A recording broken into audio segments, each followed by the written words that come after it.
मेरे पास अगर 1 करोड़ पे है या 2 करोड़ पे है तो मैं तो इधर इन्वेस्ट करूँगा, क्योंकि मुझे पता है कि ये मल्टीप्लाई हो रहा है, कंपाउंडिंग हो रही है 15, 20, 30%। और एक बिज़नेस, अच्छा बिज़नेस भी पाकिस्तान में अगर चल जाता है तो वो तकरीबन 20-25% ही जनरेट करता है। तो फिर why do I have to do business, फिर तो मैं यहीं आ जाऊँ। तो इसमें फिर हम क्या कहना चाह रहे हैं लोगों को, ये कह रहे हैं कि आप बस इन्वेस्ट करें और कंपनीज़ को स्टडी करें जो ऑलरेडी चल रही हैं और उनका हिस्सा बने और बस एंजॉय करें। देखिए, इसमें एक है रिटर्न ऑन इन्वेस्टमेंट, यानी कि आपके पास जो फाइनेंशियल कैपिटल है ना, उसका बेस्ट जगह है स्टॉक मार्केट। लेकिन एक दूसरी चीज़ भी होती है इंसान, रिटर्न ऑन टाइम। हर किसी के पास 24 घंटे होते हैं, सही है। उस टाइम को आपने कहाँ इन्वेस्ट करना है, आप एक अपना बिजनेस भी बना सकते हैं। तो कोशिश करें जो कैपिटल है ना उसको अच्छी जगह पे लगाएं, अच्छे लोगों के साथ पार्टनर बन जाएं और अपने टाइम से कोई वैल्यू क्रिएट करें। सही है। अपनी जैसे लोग सैलरी आती है अगेंस्ट टाइम उसको इन्वेस्ट कर दिया स्टॉक मार्केट में। फ्रीलांसर्स के अगर एग्जांपल ले लें, आपने लेट से अमेजोन पे वो अच्छा आपका प्रोडक्ट चल गया, अच्छा चल गया, आप 5 लाख जो है ना फौरन स्टॉक मार्केट में डाल दें। नहीं तो मैं उस बिजनेस को क्यों ना स्केल करूं फिर। देखिए, अगर आपको लगता है कि वो बिजनेस अच्छा स्केल हो सकता है, आपको बिल्कुल करना चाहिए, लेकिन एक सेफ्टी नेट भी होता है। राइट। तो कुछ जैसे आपने प्रोडक्ट अच्छा चला, आपका 20 लाख का प्रॉफिट हो गया, 5 लाख जो है स्टॉक मार्केट की तरफ ले आए। So multiple income streams generate करें। और ये हर कोई करता है। ठीक। लोग सोचते हैं कि सिर्फ सैलरी क्लास को ज़रूरत है। हमारे अपने भी क्लाइंट्स हैं पाकिस्तान के ऑलमोस्ट टॉप बिजनेसमैन, उन्होंने भी जो है सेफ्टी नेट के लिए स्टॉक मार्केट में इन्वेस्टमेंट की हुई है। राइट। तो ये एक बड़ा अच्छा टूल है जिसमें बगैर टाइम लगाए ना आप अपनी मल्टीप्लिकेशन कर सकते हैं वेल्थ की। अच्छा, लेकिन अपने टाइम से आपको वैल्यू क्रिएट करनी चाहिए।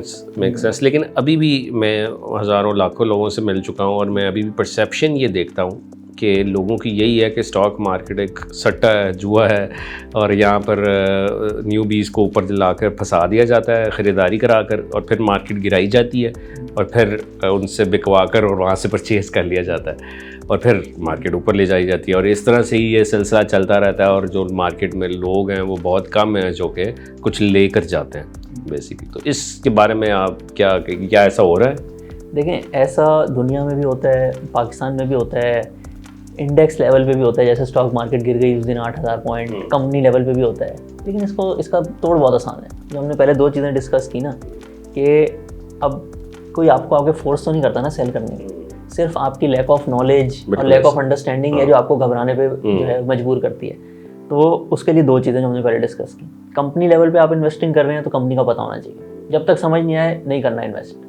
कोई दुनिया में ऐसी अपॉर्चुनिटी नहीं होती कि जिसकी आप रिसर्च किए बगैर जो है उसमें इन्वेस्ट कर लें। इतनी अच्छी अपॉर्चुनिटी कोई भी नहीं होती। सही से रिसर्च करें, उसमें इन्वेस्ट करें और दूसरा लॉन्ग टर्म होराइजन रखें। लेकिन दुनिया में ऊंच नीच होती रहती है, कभी कोई स्टेटमेंट आ जाती है, कभी कोई गवर्नमेंट की तरफ से IMF की तरफ से स्टेटमेंट आती है, आप नहीं रोक सकते। दुनिया का नंबर 1 इन्वेस्टर भी प्रिडिक्ट नहीं कर सकता अभी के अब चाइना और जो US की ट्रेड वॉर है उसमें नेक्स्ट स्टेटमेंट क्या आनी है। वो ये देख सकते हैं कि हाँ इसका एंड जो है 1 साल बाद ऐसे हो जाएगा, चीज़ें इधर आके सेटल हो जाएंगी। लेकिन अगली स्टेटमेंट ट्रंप ने क्या देनी है या शी जिनपिंग ने क्या देनी है, ये कोई भी नहीं बता सकता और इसको बताने की कोई वैल्यू भी नहीं है। आप लॉन्ग टर्म रखें चीज़ें, जो सेविंग्स आती रहें थोड़ी थोड़ी उसमें इन्वेस्ट करते रहें, कंपाउंडिंग करते रहें, बहुत अमेजिंग वेल्थ क्रिएशन आपकी हो जाएगी। साथ साथ अपना काम भी करें, वो भी ज़रूरी है। लेकिन आप क्या इस चीज़ को एक्नॉलेज करते हैं कि सट्टा होता है मार्केट में जिसमें ऐसी कंपनीज भी मौजूद है जिनका कोई फंडामेंटल ही नहीं है, लेकिन people are just buying it for the sake of it और फिर कुछ पेनीज के ऊपर जाने से सेल करते हैं और 1 लाख शेयर उठा लिया, समथिंग लाइक दिस, और फिर उसको जो है वो सेल कर दिया क्योंकि फंडामेंटली कोई नहीं है। तो ऐसा हो रहा है। देखिए, इसमें एक चीज़ है, stock market is forward looking. तो कभी कभी छोटी कंपनीज में ऐसी कोई मेजर डेवलपमेंट आती है कि वो आपको फ़ौरन नज़र नहीं आती। यानी कि कंपनी ने प्रोजेक्ट अनाउंस किया, 2 साल बाद उसके प्रॉफिट जो है वो 5 टाइम हो जाएंगे। तो अगर उसका शेयर 5 टाइम्स हो रहा है वो ठीक है, ठीक है।